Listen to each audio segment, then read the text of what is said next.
Hi, for those who don't follow my channel, my name is Jason. My wife and I bought this house almost 10 years ago, and when we moved in, we were the first owners, so the house had no any kind of modifications or anything special had done to it, because the house was a simply built home that was ready for our family to move into.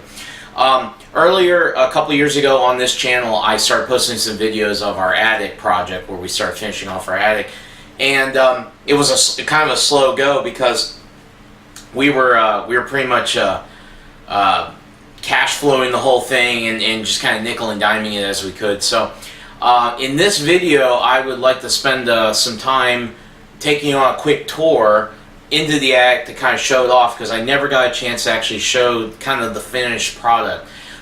The reason that the videos pretty much stopped and I didn't post anymore was when we found out about our daughter coming, we kind of had to kick it up into high gear. So where I was taking, a couple weeks at a time to do a step, and I would video it and post a video about the progress, I couldn't do that anymore. We had to just kick it into high gear and just get the attic done. So I'm gonna try to do this as organically as I can by just carrying the camera, and you just kind of walk along with me and we'll take a look at it.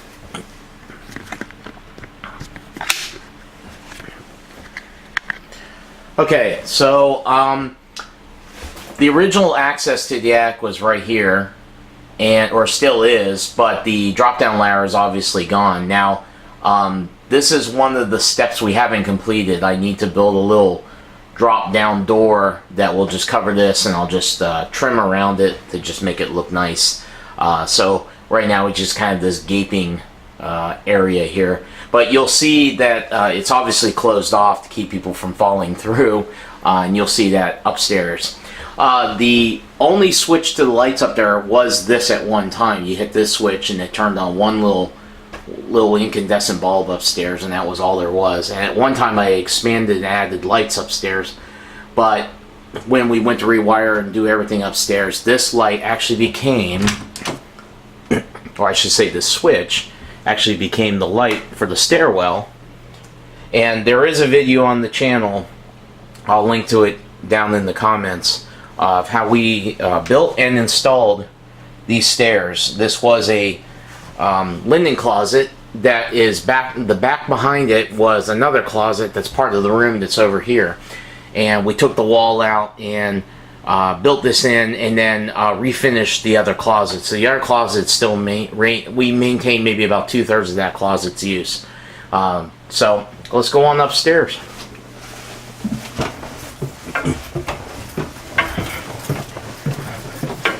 Now the first thing I want to point out is that we have this kind of alcove here.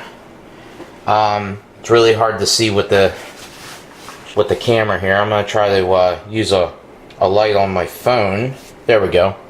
So hopefully I kind of give you an idea. So that's looking down the stairs here. There's this little kind of alcove here that we didn't really know what to do. So right now my wife has some books piled here, and that's because I've planned to build in built-in bookshelves here, so she will have a permanent spot to put all of her books.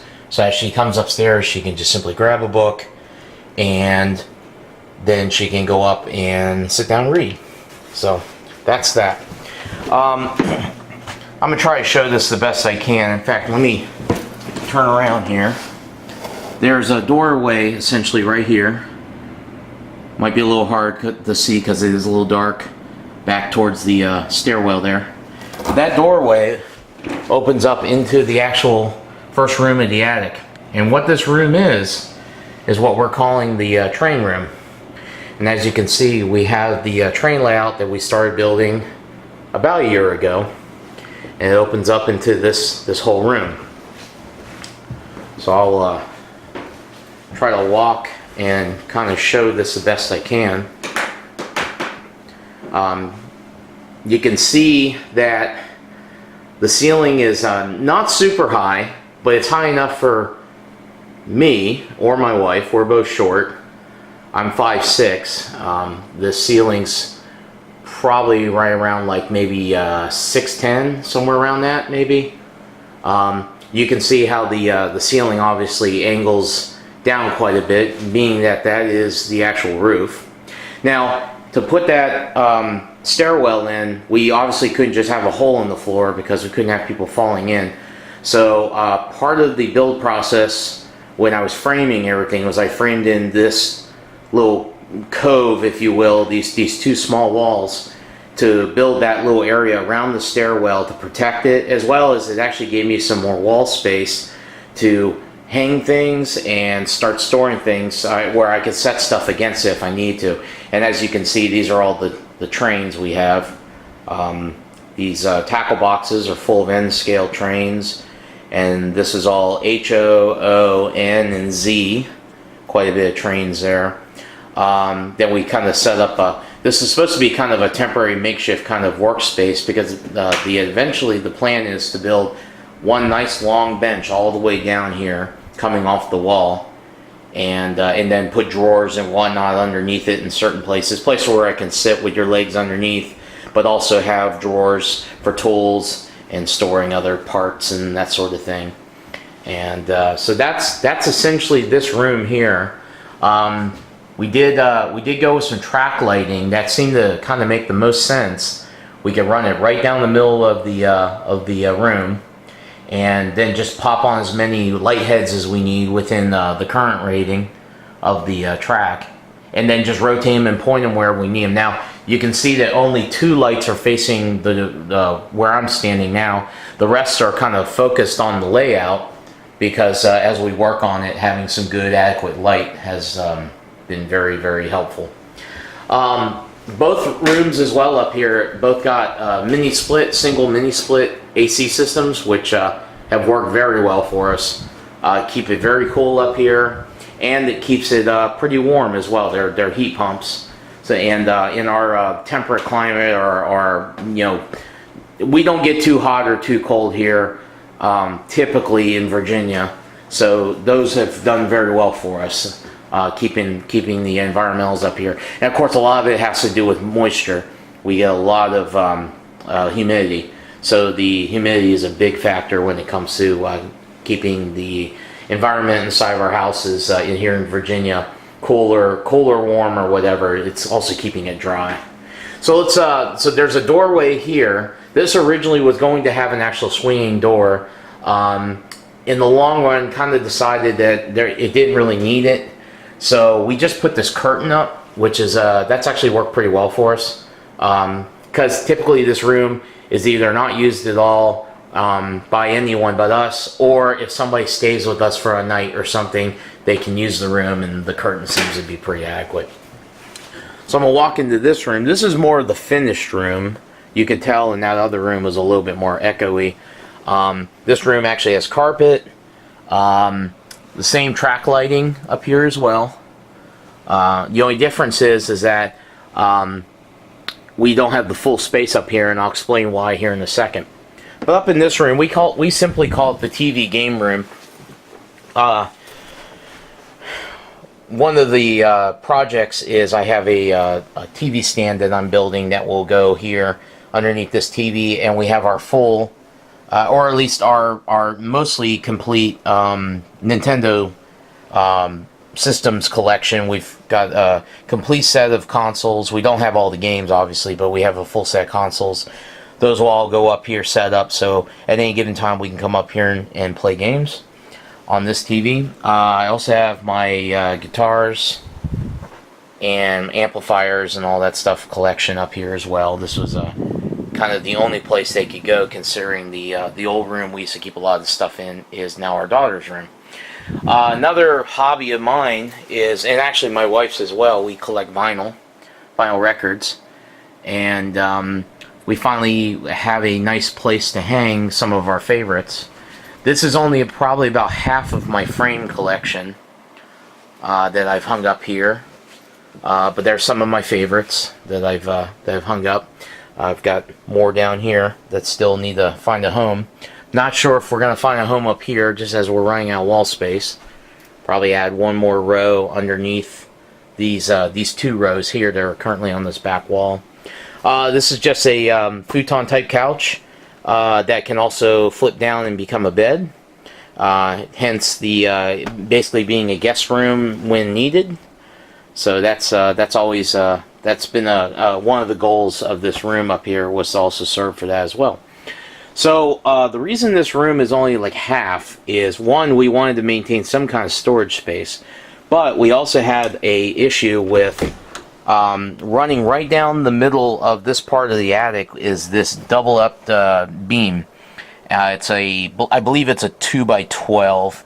Anyways, this beam runs all the way from this end of the house all the way down until you get to that end wall, and that right where that end wall is where the beam stops. So luckily it didn't run all the way down the attic, because then that would have been a real pain to deal with all the way down. They only ran this basically half of the house.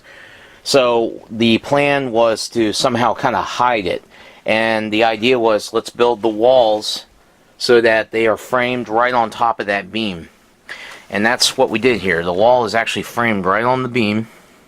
We shortened the studs, obviously, and it's framed right up to the top. And I'm trying to do this where the light's not causing the camera to go nuts. But you can see that these two walls here were framed in, insulated, the whole deal. And this is our regular attic storage, if you will. And it's a mess, but we did maintain some attic storage space. This is obviously not a environmentally controlled area. One of the things that I'm going to do is add in an exhaust fan in here to try to keep some of the really hot air out of here during the summer. But it has served its purpose for sure. And lastly, there's stuff in front of the door right now, but one of the little projects that I had was I built this custom door to fit in this space. The reason that the door is this shape is because the mating roof right behind this wall is the back side of the roof to the garage. And the roof essentially passes right here. If I was to open this, you would see there's beams right there. So essentially, we just cut this door out the maximum size we could within reason, and we're not cutting into the roof, obviously. So, and there's actually good storage space in there that I think is going to eventually. We're going to put some kind of subfloor in there to keep stuff from falling between the rafters, and turn that into another storage area where we can store things like Christmas decorations and that sort of thing. So, anyways, I know this video ran a little bit longer than I planned, but this I did want to finally just show this off, because I've had a lot of people ask about it. Whatever came of the attic project, and how come we stopped updating about it, and now you know the story. But this has been it was a labor of love. It was definitely a small fortune for us, anyways. We don't make a lot of money. But we were able to cash flow the whole thing. That's a big thing. My wife and I are very big on not using any kind of credit or any kind of debt to do any of these types of things. Actually, anything really in life, if we can avoid it. And so we cash flowed this whole thing. And there's so many people that I wish I could name off right now to say thank you, that helped us. A lot of physical labor from friends and family who would come over on Saturdays and help us, even if it was just simply lifting material up through this little hole, which I just realized I forgot to mention. So this hatch is what I built in the floor. So once we subfloored up here, we had this hole still. So once we built the staircase where we could get up alternate way, we no longer needed this hole for the actual drop-down stairs. So the drop-down stairs got pulled out. I sold those off, didn't need them anymore, and I built this hatch. And you can see there's just two little flip-down handles that are flush, so they're not a tripping hazard. And I just use a piano hinge, which is a fairly low profile. I mean, you can feel it under your feet if you step on it, but it's not a tripping hazard. We can still lift this up and open it and use it to get larger things up here, because obviously you're limited in what you can bring up those stairs because of the angle and the width, and even that doorway that leads to that is more narrow than your typical doorway. So So this has been a kind of a last minute thought lifesaver that I'm glad I ended up doing, because it saved us. Even just getting these like modules up here, all these railroad modules that I built downstairs in my shop. That's actually 4 modules coming together. You can see the seams right here. There's a seam here, a seam here, and then one down here as well. And all 4 of these modules were built and then brought up here, and then the legs were added and so forth. So anyways, like I said, sorry the video ran a little bit longer than I planned, but I just wanted to be able to finally just kind of show off the whole thing before we sell the house or leave or something someday, and I forgot to do it. So thanks for watching, and we'll see you next time.